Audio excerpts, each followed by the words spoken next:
ఇశ్రాయేలు ప్రజలు దేవుని యొక్క పేరు చేత పిలువబడిన, దేవుని చేత పిలువబడిన, దేవుని యొక్క ప్రజలుగా పిలువబడుతున్న వారు, దేవుని చేత ఎన్నుకోబడిన ప్రజలు.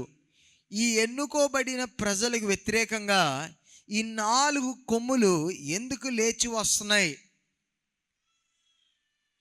ఈ యొక్క దినము కూడా దేవుని యొక్క ప్రజలుగా ఉన్న మన ఒక్కొక్కరం కూడా దేవుని చేత పిలువబడిన వారం. మన ఒక్కొక్కరం కూడా దేవుని చేత ప్రత్యేకంగా పిలువబడిన వారము. పేరు పెట్టి మనం పిలువబడిన వారం. ఈ లోకములో నశించిపోతున్న స్థితిలో ఉన్నప్పుడు, ఈ లోకమైన పాపములో మనం పతనమైపోతున్నప్పుడు, ఈ లోకమైన పాపములో మనం నశించిపోతున్నప్పుడు, ప్రభు అయిన యేసుక్రీస్తు వారు మనల్ని వెతికి వచ్చి పేరు పెట్టి మనల్ని ఆయన పిలిచి ఉన్నాడు. ఆయన పేరు పెట్టి మనల్ని పిలిచి ఆయన యొక్క బిడల యొక్క సంఖ్యలోకి మనల్ని ఆయన చేర్చుకొని ఉన్నాడు. అట్టి విధమైన ప్రజలైన మన వ్యతిరేకంగా కూడా అనేకమైన సార్లు కొమ్ములు లేచుచున్నాయి. ఆ కారణం ఏంటి అని మనం చూచినట్లయితే కొంచెం ఒక వచనం వెనక్కి వెళ్దాం. 1వ అధ్యాయం యొక్క 17వ వచనాన్ని మనం చదువుదాం. 1వ అధ్యాయం యొక్క 17వ వచనము, జకరయ గ్రంథము 1వ అధ్యాయం 17వ వచనం. నీవు ఇంకను ప్రకటన చేయవలసినదేమనగా, ఇక నా పట్టణములు భాగ్యముతోనూ మరి ఎక్కువగా నింపబడును. ఇంకను యెహోవా సియోనును ఓదార్చును, యెరూషలేమును ఆయన ఇకను కోరుకొనును. ఇక్కడ 17వ వచనం మనం చూసేదేమనగా, దేవుడు తన ప్రజల కొరకు ఇచ్చుచున్న ఒక గొప్ప వాగ్దానం. వారిని ఆశీర్వదిస్తానని, వారిని దీవిస్తానని. My towns will again overflow with prosperity.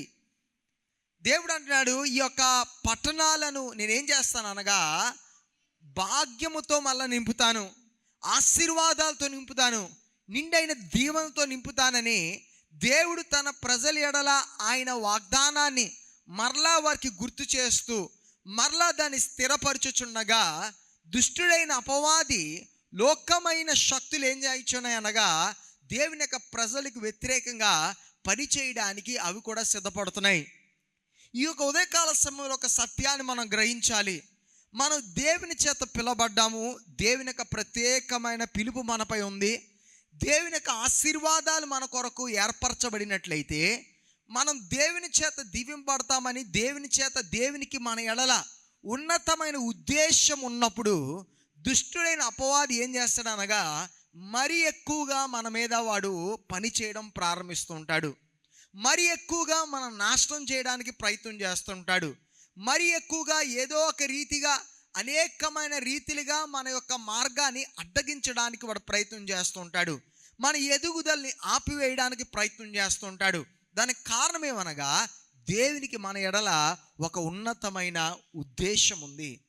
మనకి లేకపోతే మన యొక్క జీవితాలు ప్రయోజనం లేని జీవితాలుగా, మన జీవితాల్లో దైవ ఉద్దేశము కూడా లేనివారుగా మనం ఉన్నట్లయితే దుష్టుడైన అపవాది మనకు వ్యతిరేకంగా వాడు పని చేయడానికి కూడా వాడు కారణం లేదండి. ఎందుకంటే మన వల్ల దేవుని యొక్క రాజ్యం అభివృద్ధి చెందకపోతే, మన బట్టి దేవుని యొక్క నామం ఘనపరచకపోతే వాడు ఎందుకు మనకు వ్యతిరేకంగా వాడు పని చేయాలి? వాడి యొక్క శక్తిని వాడు ఎందుకు వాడు పాడు చేసుకోవాలి? లేదండి. మనకి లేకపోతే మన ఎడల దేవునికి ఒక ప్రత్యేకమైన ఉద్దేశము, మన ఎడల దేవునికి ఒక ప్రత్యేకమైన ఆలోచన కలిగినప్పుడు దుష్టుడైన అపవాది ఏం చేస్తాడనగా అధికంగా మనకు వ్యతిరేకంగా వాడు పనిచేయడం ప్రారంభిస్తాడు. ఈ యొక్క ఉదయకాల సమయంలో నా మాటలు వింటున్న ప్రియమైన సహోదరి, నీ యొక్క జీవితంలో దుష్టుడైన అపవాది నీకు వ్యతిరేకంగా అనేకమైన కార్యాలు వాడు చేయించినట్లయితే, నిన్ను అనగదొక్కడానికి, లేకపోతే నీ జీవితంలో వాడు అనేక విధములుగా నీ మార్గాన్ని ఆపివేయడానికి, నువ్వు ముందుకు కొనసాగకుండా వాడు అనేకమైన కార్యాలు వాడు చేయించినట్లయితే దానికి కారణం ఏమనగా వాడికి కూడా తెలుసు నీ ఎడల దేవునికి ఏముందనగా ఒక గొప్ప ఉద్దేశం ఉంది, నీ ఎడల ఒక గొప్ప ఆలోచన ఉంది. నీ ద్వారా దేవుడు చేయబోతున్న గొప్ప కార్యాలు ఉన్నాయి. దేవుడు నీ ద్వారా చేయాలని ఆశించుచున్న కార్యాలు ఉన్నాయి గనక వాడు ఏం చేస్తుంటాడు అనగా అనేకమైన రీతిలుగా వాడు అడ్డగించడానికి ప్రయత్నం చేస్తుంటాడు. చూడండి, దేవుడు ఆ 17వ వచనంలో తన ప్రజలతో దేవుడు చెప్తున్న మాట ఇంకొకసారి చదువుదామండి. దేవుడు చెప్పిన మాటలోంచి 17వ వచనము ఆయన చెప్తున్న మాటలను చదువుదాం.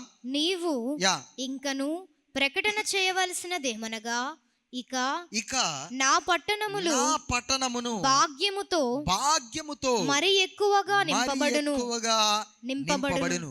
నా పట్టణము నేనేం చేస్తాననగా భాగ్యముతో, ఆశీర్వాదంతో, ప్రాస్పెరిటీతో, దీవెనలతో నేను మరీ ఎక్కువగా ఏం చేస్తున్నాననగా నింపవలెను. హల్లెలూయా, హల్లెలూయా.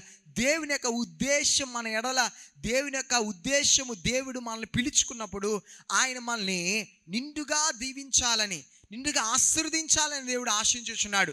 మన జీవితాలు ఆయన దీవించాలి అని ఆశించుచున్నాడు. మన జీవితాలు ఆయన బలపరచాలని ఆశించుచున్నాడు. మనం ఉన్న స్థితిలో, ఆ బలహీనమైన స్థితిలో మనం ఉంచేయడానికి కాదు దేవుడు పిలిచింది. ఆ యొక్క కూలిపోయిన స్థితిలో మనం ఉంచేయడానికి కాదు, పతనమైపోయిన స్థితిలో మనం ఉంచేయడానికి కాదు. కానీ దేవుడు మనల్ని పిలుచుకున్నప్పుడు కూడా ఆయన ఉద్దేశములు ఎప్పుడు కూడా ఎలా ఉన్నాయనగా ఉన్నతమైన ఉద్దేశములు గలవాడై ఉన్నాడు. మన యొక్క జీవితం ఎడల ఆయన గొప్ప ఆలోచన కలిగిన వాడై ఉన్నాడు. గనక ఈ దినమున ఈ ఉదయకాల సమయంలో విశ్వసించాలి. ఏం విశ్వసించాలనగా, నా దేవుడు నా జీవితాన్ని ఏం చేస్తాడనగా ఆయన భాగ్యముతో నింపవలెను. ఆయన నింపుతాడు నా జీవితాన్ని, ఆయన ఆశీర్వాదంతో ఆయన నింపుతాడు. ఆయన ఊరికినే ఏదో నన్ను పిలుచుకొని ఈ లోకంలో ఏదో పిలుచుకున్నాడు, ఆయన ప్రజలుగా చేర్చుకున్నాడు, నేను రక్షింపబడ్డాను, నేను ఏదో పరలోకానికి వెళ్తాను, ఇంకా అక్కడతో అయిపోయిందని కాదు. కానీ ఆయనకి మన ఎడల ఉన్న ఆలోచనలు ఎప్పుడు కూడా అది ఉన్నతమైన ఆలోచనలు, అవి ఎప్పుడు కూడా ఘనమైన ఆలోచనలు. ఒకవేళ చెప్పాలంటే మన యొక్క ఆలోచనలు కూడా, మన యొక్క ఉద్దేశాలు కూడా మన యొక్క పరిస్థితుల వలన అది ఏం చేయబడి ఉండగా లిమిట్ చేయబడి, దానికి అనేకమైన లిమిటేషన్స్, పరిమితులు కలిగిందిగా తీర్చబడతాయి. ఎందుకంటే మన పరిస్థితి కొరకు ఆలోచించినప్పుడు మన పరిమితులు చూసుకుంటాం. నేను ఇంతవరకు అయితే ఎదగలుగుతాను, ఇంత అయితే చేయగలుగుతాను, అంతవరకు అయితే వెళ్ళగలుగుతాను. ఒకవేళ నువ్వు వ్యాపారం చేయాలని ఆశిస్తున్నామో, నీ వ్యాపారాన్ని కొరకు నీకు ఒక ఉద్దేశం ఉంది.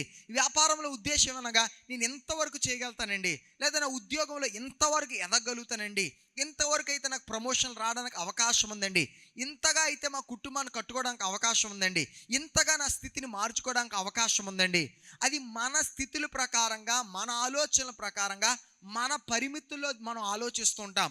కానీ సత్యం ఏంటంటే దేవుడు మనల్ని పిలుచుకున్న దేవుడు, మనల్ని ఎంచుకున్న దేవుడు, ఆయనకి మన ఎడలో ఉన్న ఉద్దేశాలు ఉన్నాయి, ఆయనకి మన ఎడలో కొన్ని ఆలోచనలు ఉన్నాయి. అవి ఏవి కూడా మన పరిమితుల్లో ఉండిపోయేవైతే కావు. అవి మన యొక్క శక్తి యొక్క పరిమితుల్లో ఉండిపోయేది కాదు, మన సామర్థ్యం యొక్క పరిమితుల్లో ఉండిపోయేది కాదు. ఈ యొక్క ఉదయకాల సమయంలో ఒకవేళ నీ విశ్వాసం నీ పరిమితుల్లో ఉండిపోతున్నట్లయితే, నువ్వు ఆరాధించుచున్న దేవుడు, మనం ఆరాధించుచున్న దేవుడు ఏంటి, మన యొక్క పరిమితులను మించిన దేవుడై ఉన్నాడు, మన ఆలోచనకు మించిన దేవుడై ఉన్నాడు, మన ఊహలకు మించిన దేవుడై ఉన్నాడు. గనక దేవుని యొక్క సన్నిధానంలో, దేవుని యొక్క ప్రజలుగా ఈ లోకంలో బ్రతుకుతుండగా గొప్ప ప్రత్యాశతో, గొప్ప ఆశ కలిగిన వారే, విశ్వాసముతో ముందుకు కొనసాగిన వారే తీర్చబడాలి. ఏది చేస్తున్నప్పటికీ, ఒకవేళ మీరు చదువుతున్నారు, ఒకవేళ ఉద్యోగాలు చేస్తున్నారు, ఒకవేళ ప్రమోషన్ కొరకు ప్రయత్నం చేస్తున్నారు, ఒకవేళ వ్యాపారం చేయాలని ఆశిస్తున్నారు, ఒకవేళ గృహం కట్టుకోవాలని ఆశిస్తున్నారు, ఒకవేళ మరి ఇంకేదో కార్యాన్ని లోకంలో చేయాలని ఆశిస్తున్నారు, దేవునిపై ఆనుకున్న వారై, దేవుని యొక్క ఉద్దేశములు గ్రహించిన వారై మనం ముందుకు వెళ్ళినట్లయితే, మన పరిమితులతో మనం చేయించినది ఏది కూడా ఆగిపోదు. మన పరిమితులు మన యొక్క జీవితానికి, మన ఆశీర్వాదాలకి అది నిజమైన పరిమితులు కావు. ఎందుకనగా మనం దేవుడి మీద ఆధారపడడం ప్రారంభించినప్పుడు ఆయన ఏం చేస్తాడనగా నిండుగాను ఆయన యొక్క ఐశ్వర్యమును చప్పున ఏం చేస్తాడనగా మన జీవితంలో ఆయన కార్యములు చేయడం ప్రారంభిస్తాడు. Praise the lord. మన యొక్క సామర్థ్యాలు బట్టి దేవుడు మన జీవితంలో, లేకపోతే ఆయన కార్యాలు చేయవలసి వచ్చినప్పుడు, ఆయన మనం ఆశీర్వదించవలసి వచ్చినప్పుడు, ఆయన మనం దీవించవలసి వచ్చినప్పుడు ఆయన ఐశ్వర్యమును చెప్పున మన జీవితంలో కార్యాలు చేస్తాడు. కానీ మన యొక్క ఐశ్వర్యాలు చెప్పున కాదు. కానీ మన బాధ్యత ఒకటే ఉంది. ఆ బాధ్యత ఏమనగా పరిపూర్ణంగా దేవుని పైన ఆనుకున్న వారే తీర్చబడాలి. దేవునిపై ఆధారపడిన వారే తీర్చబడాలి. ఆయన స్వరాన్ని కొరకు వేచి ఉన్నవారే తీర్చబడాలి. ఎంత సులభమైన బాధ్యత అండి మనది. ప్రతిరోజు కూడా ఆయన స్వరాన్ని కొరకు వేచి ఉన్నవారే తీర్చబడాలి. ఏ చిన్న ప్రయత్నం చేస్తున్నా, ఏ మార్గంలో వెళ్తున్నా, ఎక్కడికి వెళ్ళడానికి ప్రయత్నం చేస్తున్నా, ఏ విధమైన తీర్మానం తీసుకోవడానికి మనం సిద్ధపడుతున్నా, మనం ఏం చేయాలనగా ఆయన స్వరాన్ని కొరకు వేచి ఉండి, ఆయన ఉద్దేశాన్ని కొరకు వేచి ఉండి, ఆయన ఉద్దేశ ప్రకారంగా, ఆయన ఆలోచన ప్రకారంగా ముందుకు వెళ్ళగలిగినట్లయితే ఆయన ఐశ్వర్యం చెప్పున మనల్ని దీవించడం ప్రారంభించినప్పుడు అది మన యొక్క ఊహకు అందలేందిగా తీర్చబడుతుంది. మన ఆలోచనకి అందలేందిగా తెరచబడుతుంది. మన నేత్రాలు చూడలేందిగా ఉంటాయి, మన చెవులు వినలేందిగా ఉంటాయి, మన హృదయాలు గోచించలేందిగా తెరచబడతాయి. అదే అండి దేవుని యొక్క కార్యాలు. అంత ఘనమైన గొప్ప కార్యాలు దేవుడు మన ఎడల ఆయన చేయడానికి సంసిద్ధంగా ఉన్నాడు. అది దైవ ఉద్దేశమై ఉన్నది, అది దేవుని యొక్క ఆలోచన ఉన్నది, అది దేవుని యొక్క తలంపై ఉన్నది. ఒకవేళ ఈ యొక్క ఉదయకాల సమయంలో ఇంతవరకు ఇటువంటి వాగ్దానం యందు మీకు విశ్వాసము ఉంచలేనట్లయితే, ఇంతవరకు మరి ఇంక ఏదో కార్యాలు అనుకుంటూ ఆలోచిస్తూ మన యొక్క పరిమితుల్లో బ్రతికిసిన వారే తీర్చబడినట్లయితే, దేవుని యొక్క ప్రజల ఎడల దేవుని యొక్క ఆలోచన ఇటు రీతిగా ఉన్నది అనే సత్యాన్ని మనము గ్రహించిన వారై తీర్చబడాలి.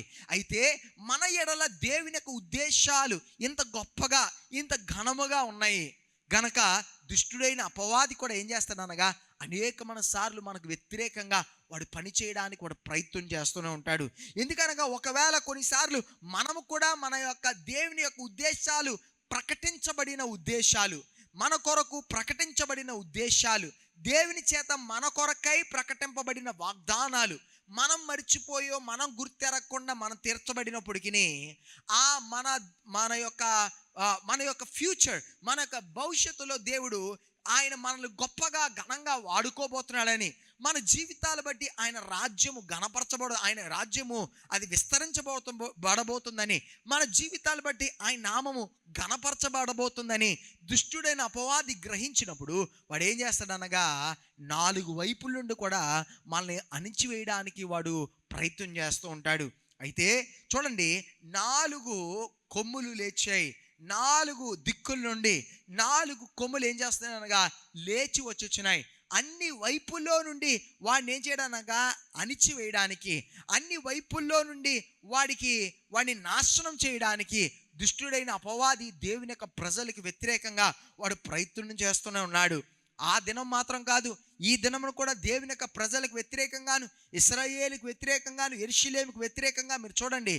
ఈ దినము కూడా మీరు ప్రపంచంలో చూసినట్లయితే, ప్రపంచ దేశములో ఇశ్రాయేలు చాలా అనేకమైన దేశాల్లో ఒక పట్టణమంతా చిన్న దేశం అయినప్పటికీ అనేకమైన శత్రువులు, వారికి అన్ని వైపులు కూడా శత్రువులు ఉన్నారు. ఎల్ల సమయంలో కూడా శత్రువులు వారిని నాశనం చేయడానికి ప్రయత్నం చేస్తూనే ఉన్నారు. అనేకమైన దేశాలు, ప్రపంచ దేశాలు ఇశ్రాయేలుకి వ్యతిరేకంగా ఆలోచిస్తున్నాయి. ప్రపంచ దేశాలు ఇశ్రాయేల్ని నాశనం చేయడానికి ప్రయత్నం చేస్తూనే ఉన్నాయి. ప్రపంచంలో ఉన్న ప్రతి విధమైన ఇన్స్టిట్యూషన్స్, సంస్థలు కూడా ఇశ్రాయేలుకు వ్యతిరేకంగా ఉన్నప్పటికీ ఇశ్రాయేల్ ఇంతవరకు నశించిపోలేదు. ఇశ్రాయేల్ ఏదో అలాగా ఒక దేశంగా బ్రతికి ముందుకు వెళ్ళడం కాదండి. ప్రపంచ దేశాల్లో ఒక బలమైన సైన్యము గల దేశంగా ఉంది. ఒక ప్రపంచ దేశములో ధనము కలిగిన దేశముగా ఉంది. ప్రపంచ దేశములో ఒక గొప్ప జ్ఞానవంతులు, లేకపోతే అనేకమైన సైంటిఫికల్ విధమైన కార్యాల్లో ముందుకు వెళ్ళే ఒక దేశముగా ఉంది. దానికి కారణం ఏమనగా దుష్టుడైన అపవాది వారికి వ్యతిరేకంగా పనిచేస్తున్నాడు. దానికి ఒక కారణం ఉంది. దేవునికి వాడి ఎడలలో ఉన్న ఉద్దేశములు అవి ఎంతో ఘనమైనవి. Praise the lord.